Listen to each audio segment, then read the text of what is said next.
Hi, you're on the Reddit Confessions channel. Tonight's story doesn't begin with love. It begins with a door slamming, lipstick on a wine glass, and my name scratched out on a calendar. Let's jump in. The last thing I heard before the door shut was her laugh. Faint, rehearsed, the kind she gave strangers when she wanted to seem more fun than she really was. And just like that, Kendra was gone for the night. Again. She didn't leave a note. Didn't say when she'd be back. But I already knew where she was. Back at his house. Back at Carter's. Back at the place where her past lived in every photo frame and playlist. The party wasn't just a get-together. It was an invitation to slip back into the version of herself that didn't include me. You want to know the worst part? She told me it would sting. Maybe you'll finally react, she muttered earlier, tossing on that red blouse she only wore when she wanted to feel dangerous. Maybe you'll remember I'm still someone people want. I didn't answer. I never do. I just nodded, like a fool who keeps applauding long after the performance has ended. And this wasn't the first act. The signs were everywhere. Her perfume started lasting longer than her apologies. Her phone battery suddenly died whenever she was out late. And our bed felt more like a hotel room she occasionally visited. But I still made coffee for her every morning. I still kept the house clean. I still picked up her prescriptions and folded her laundry with care. Because I'm Ellison, the safe choice, the backup plan, the good guy. Tonight, though, something different happened. After she left, I didn't clean. I didn't make excuses in my head. I didn't scroll through old photos hoping to feel loved again. Instead, I opened the drawer in our hallway. The one labeled emergency only. Inside wasn't what you think. No keys, no money, just a sealed envelope with my handwriting from 2 years ago. A letter I wrote to myself. A reminder of the line I swore I'd never let her cross. And she just crossed it. The envelope felt heavier than paper should. I remember writing it after one of our worst fights. Back when I still believed fights had winners. It wasn't a dramatic moment. Just one of those nights where she called me boring and I went silent, like usual. I remember thinking, if this ever becomes normal, if this kind of cold, calculated cruelty starts to feel expected, then I'd write something to remind myself that I used to have a spine, that I used to matter. So I opened it. The letter started with, "If you're reading this, she's not coming back tonight, and you know why." And I did. She didn't go to that party to catch up with friends.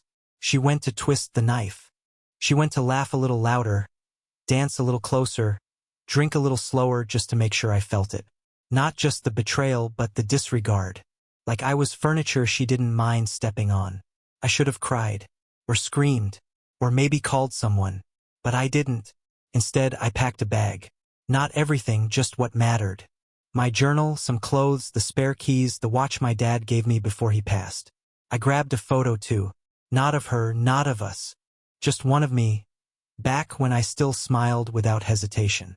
I shoved it all in a duffel bag and walked through the house one last time. She had left her playlist running on the speaker. Something slow, moody, sexy. I turned it off. Silence felt more honest. Then I went to the living room and took down the framed quote she always loved. "What you allow is what will continue." She never lived by that. But I was about to. I left 3 things behind. 1, her wedding ring. I had taken it off her nightstand weeks ago, where she left it during an argument and never asked for it back. I placed it on her pillow, right in the dent where her head would land. 2, a printed photo of her and Carter. One I found months ago on her old Facebook profile. I'd kept it in a drawer, not out of nostalgia, but as evidence. Not for court, for clarity. And 3, a note. Not long, not angry, just the truth. "You win. I won't compete anymore. Whatever you find at his house tonight, I hope it's worth what you just lost." And I walked out. No plan, no destination, just gone.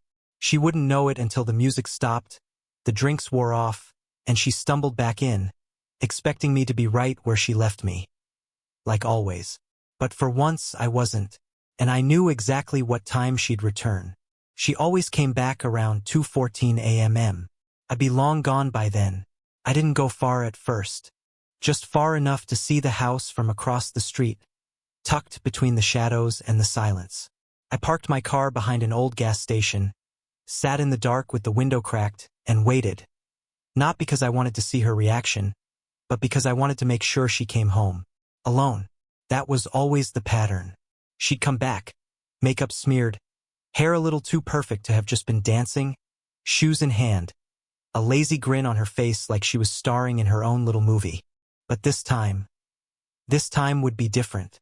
I wanted to see what betrayal looked like when it finally caught up to her. At exactly 2:14 a.m., the porch light flicked on. I watched as her silhouette appeared, slightly hunched, digging for keys. Her heels were off, like I predicted, dangling from her fingers. She leaned against the doorframe, struggling with the lock like it was somehow betraying her too. Then the door creaked open, and she vanished inside. I didn't need to see what happened next. I already knew. The note was on the kitchen counter. The ring was on the pillow. And the photo, that was taped to the inside of the bathroom mirror. She wouldn't see it until she tried to clean herself up, when her mascara was running and reality was starting to settle in. My phone buzzed 20 minutes later. Kendra, where are you? Then, a second message. Kendra, Ellison, this isn't funny. Come home. But it was funny. Not in the ha-ha way, but in the bitter, this is what it takes to be seen kind of way. Suddenly, she noticed. Suddenly, she cared. But only because I stopped playing the ghost she could shout at whenever she needed someone to blame. I didn't reply. Not to the third message either. Kendra, what did you do? Why would you leave like that? And then the fourth. Kendra, Carter said you called him. What the hell did you say to him? That one hit different, because I hadn't called Carter. I hadn't messaged him. I hadn't even spoken his name out loud in weeks. But the fact that she assumed I had, that meant something happened at that party. Something she didn't want me to know. Maybe a scene. Maybe a mistake. Maybe the past she thought she could control decided to remind her who he really was. I smirked for the first time in weeks. Let her sit with that. Let her wonder which part of her evening reached me first. Because I had no idea what happened at Carter's. But now, I was going to find out. And when I did, I wouldn't just be walking away. I'd be burning the bridge behind me. I didn't sleep that night. Couldn't. I just sat in my car, gripping the steering wheel like it might keep me grounded. My phone face down on the passenger seat, buzzing every half hour with her calls and messages. But I didn't answer. Not yet. I wasn't ready to hear her voice drip with confusion or guilt, whichever mask she decided to wear. Because this wasn't about closure. Not for her. It was about control. She couldn't handle the fact that I'd left without a scene, without warning, without begging for answers. But the truth? I already had them. See, what Kendra didn't know is that 2 days before the party, someone messaged me. An old friend of hers from college, Naomi. We'd never been close, but she knew who I was, and she reached out after seeing a story Kendra posted. It was a blurry boomerang of her clinking glasses with Carter. The caption read, "Some flames never burn out." Naomi's message was short, but it burned a hole in my chest. You deserve to know she's planning something. He's not just hosting a party. He wants her back, and she's considering it. I hadn't replied. I didn't need to. That message had been a match, and I'd already been soaked in gasoline. I spent the next 2 days pretending everything was fine, all while quietly preparing for my exit. But now that the messages from Kendra were getting longer, more frantic, I knew I had to turn things up a notch. At 6:07 a.m., she finally wrote something that sounded real. Ellison, please just talk to me. I think I messed everything up. She was right. I waited another hour before responding. Not a phone call. Not even a full sentence. Just one text. Ask Carter about the photo. Then we'll talk. I imagined her holding her phone, hands shaking, heartbeat spiking, because now the control was gone. Now she didn't know what I knew, or how I knew it. And in that moment, I became the unpredictable one. She didn't reply immediately. In fact, I didn't hear from her for nearly 3 hours. I imagined the storm behind the scenes. Maybe she confronted him. Maybe he laughed. Or maybe, just maybe, he told her something she didn't expect. Something I was counting on. Because Naomi had also told me something else. That Carter was reckless. That he liked filming everything. And if he had shown her off at that party, if he had proof, then it wasn't just betrayal. It was documentation. At 9:42 a.m., she finally called. I didn't answer. She left a voicemail. Her voice was cracking, strained, like someone trying to hold a lie together with tape. Ellison, please come home. I don't know what you saw. I don't know what you think happened. But it's not what it looks like. Just, please call me back. What it looks like. Those words always mean guilt. Always. I turned off my phone. And I started driving not toward her, but toward Naomi. Because she had offered one more thing before signing off. If you ever want to know everything, I still have the messages she sent him. And I wanted to know everything. No matter how much it hurt. Naomi lived just outside the city in a quiet little apartment complex tucked behind an abandoned bookstore and a pizza place with flickering signage. I hadn't seen her since Kendra's college graduation party years ago. Back then, Naomi was just the girl in the denim jacket who always laughed at her own jokes and rolled her eyes at Carter like she could smell his ego from across the lawn. Now she looked tired, like someone who'd seen too much and regretted knowing any of it. She opened the door before I even knocked, like she'd been watching for me. No hug, no small talk. Just a nod and the kind of look that says what you're about to see will change things forever. I followed her into the living room, where a laptop was open on the coffee table, already glowing with unread messages. Before you say anything, she said, sitting on the edge of the couch, I'm not doing this to ruin her life. I'm doing this because you didn't deserve to be lied to. I didn't say a word. I just sat down, heart pounding, hands cold, and nodded for her to show me. The first screenshot was from 3 weeks ago. Kendra and Carter had been messaging almost daily.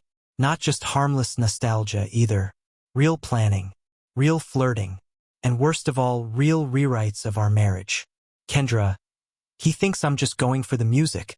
LOL. If only he knew how boring he's gotten. Carter, you know my door's always open. You just have to say the word. Kendra, this weekend might be the word. My stomach twisted, but I kept reading. Each message stripped another layer of denial from my skin. They talked about our house like it was a cage. About me like I was an obstacle. There were photos, too. Blurry ones. Kendra in a bathroom mirror, wearing the red blouse I thought she chose for herself.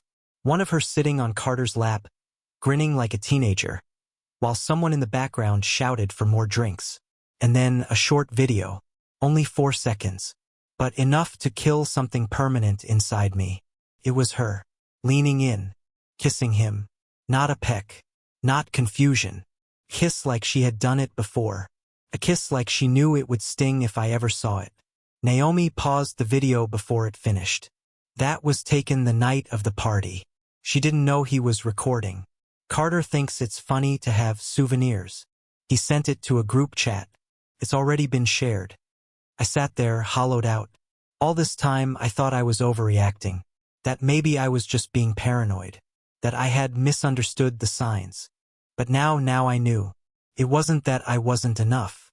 It's that she never saw me as someone she had to protect. I was convenient. I was stable. And stability doesn't make your heart race until you lose it. Can I keep these? I asked quietly, my voice sounding like it belonged to someone else. Naomi hesitated, then nodded. Yeah, I'll send them to you. But Ellison, what are you going to do? I stood up slowly, legs shaking, but something in my chest had solidified. Not anger, not revenge, just clarity. I'm going to give her exactly what she gave me. Naomi didn't ask what that meant, but I knew, because Kendra thought she came home to silence. She didn't know the storm was still coming. By the time I got back to the house, the morning sun was cutting through the blinds like it had something to prove. I didn't go in. I sat in my car across the street, engine off, watching the shadows move across our front porch. The same porch I repaired last fall when she said it was starting to sag. Like everything else in our life. Back then, I thought fixing the small things might save the bigger ones. I was wrong. Her car was still in the driveway, unmoved since the early morning stumble back in. I could see the outline of her pacing through the living room, talking on the phone, one hand pressed to her forehead. Maybe she had finally watched the video. Maybe Carter told her he sent it around. Maybe she realized that people talk. And eventually, things come home to rot. Either way, she was unraveling. And for once, I didn't feel sorry. I felt calm. I waited until she left the house, which didn't take long. She bolted out like the walls were closing in, keys in one hand, phone in the other, probably running to damage control. Probably gonna Carter's to scream at him, to beg, to threaten. Didn't matter. I wasn't finished yet. I walked inside like a ghost retracing his own murder. Everything looked the same, except her panic had left fingerprints all over the place. Cabinet doors open, bedroom drawers half closed, the bathroom light still flickering from when she slammed it too hard. She was searching for answers I'd already taken with me.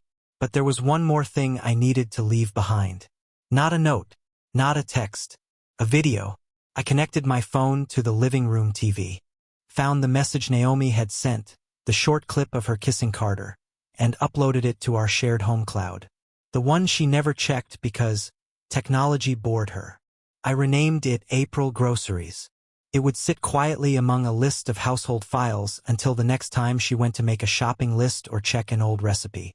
But when she opened it, it wouldn't be milk and eggs. It would be her. Caught. Casual. Unashamed. I didn't do it to embarrass her. I did it because truth should never be easy to ignore. After that, I walked into our bedroom and took one last look. The walls still had those framed quotes she loved. Empty phrases about trust and passion that now read like satire. I left the ring where it was. I didn't need it anymore. Then, I opened my email and sent one message. Not to her. Not to Carter. To her boss. Subject line. Thought you should know. Inside was just the video. You might think that's petty. But I never told you her promotion? It wasn't because she worked harder. It was because Carter did her a favor. And now, her boss would see the full scope of networking. I closed the laptop, left the charger dangling on the counter, and walked out the front door. Not slamming it, just closing it softly, like someone who finally understood silence is louder when it's the last word. I spent the next 2 days in a cheap motel off I-70. The kind of place where no one asks questions and the wallpaper peels like it's trying to escape the walls. I didn't leave the room much. Just stared at the ceiling, listened to the sound of passing trucks, and waited for the fallout. It didn't take long. On the second morning, around 9:13 a.m., my phone lit up like a fire alarm. First it was her. 7 missed calls. Then 9. Then 12. She left voicemails, some whispering apologies, others barking accusations. The kind of chaos you expect when someone realizes they don't hold the pen anymore. She no longer controlled the story. I did, and she hated that more than anything. Then came the text that made me sit up straight. I've been suspended. My boss said we need to reevaluate the professionalism of recent events. What did you do, Ellison? What did I do? I let the truth speak for itself. I never asked her to lose her job. That decision came from someone else. But when you build your career on charm and image, a single crack is all it takes for the entire facade to crumble. She never thought it would catch up with her. She always assumed she could explain it away. But there's no explaining your way out of video footage. Especially not when it's shared from your own cloud, sitting neatly beside your meal plans and receipts. A few hours later, Naomi texted me one line. She's unraveling. It's happening. That evening, I finally turned my phone back on. Dozens of messages waited, some from mutual friends, a few from people I barely remembered. Most were some variation of, "Are you okay?" Or, "She said you disappeared." I didn't respond. Not yet. But one message caught me off guard. It was from Carter. All it said was, "You really think you won?" It almost made me laugh. Like this was a game. Like ruining a marriage, manipulating someone's wife, and then bragging about it gave him some twisted gold star. But it was the next line that stuck with me. She was mine long before you. All I did was remind her. That right there, that was the truth I had avoided for years. Kendra never left the past behind. She just covered it up with new paint and called it growth. I was never the destination, just a safe rest stop before the next detour. And suddenly all the pieces fit. Why she always brought him up during arguments. Why she never deleted his number. Why she smiled at texts she never let me see. It wasn't just betrayal. It was legacy. I was never competing with a man. I was fighting a memory she never wanted to let go of. I didn't respond to Carter. I didn't need to, because tomorrow Kendra would find the last thing I left behind. And it wasn't a video or a note. It was a letter addressed to her parents. Kendra's parents were never blind to her behavior. They just didn't want to admit how sharp her edges had become. They always spoke to me in that cautious, almost embarrassed tone, like they knew I was holding something they once dropped. And maybe I was. Maybe they saw pieces of her they had learned to tolerate, but I had tried to love. So when I wrote them that final letter, it wasn't out of bitterness. It was for clarity, for closure, for truth. I told them everything. Not in a cruel way, but honestly. I laid out the timeline, the messages, the video. I even mentioned the party, the one where she left just to make sure I'd feel the sting. I ended it with a line I'd rehearsed in my head for weeks but never had the courage to say aloud. I loved your daughter with everything I had. But loving someone who doesn't respect you isn't noble. It's self-destruction. I'm choosing peace now. I never heard back. I didn't expect to. The truth wasn't for them to debate. It was for me to finally accept.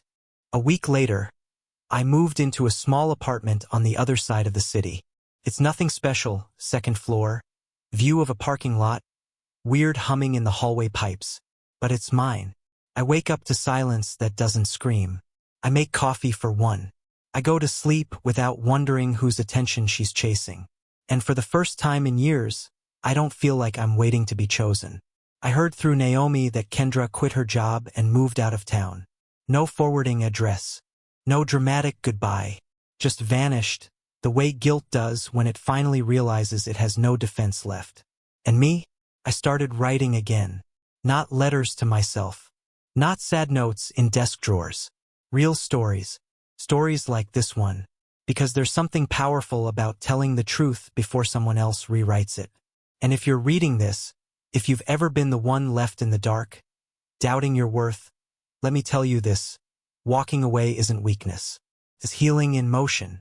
That's the end of today's story on Reddit Confessions. If you've made it this far, thank you. In the comments below, tell us, what's one moment in history you wish you could have witnessed in person? And don't forget to like, subscribe, and turn on notifications for more true stories that hit harder than fiction. We'll see you next time.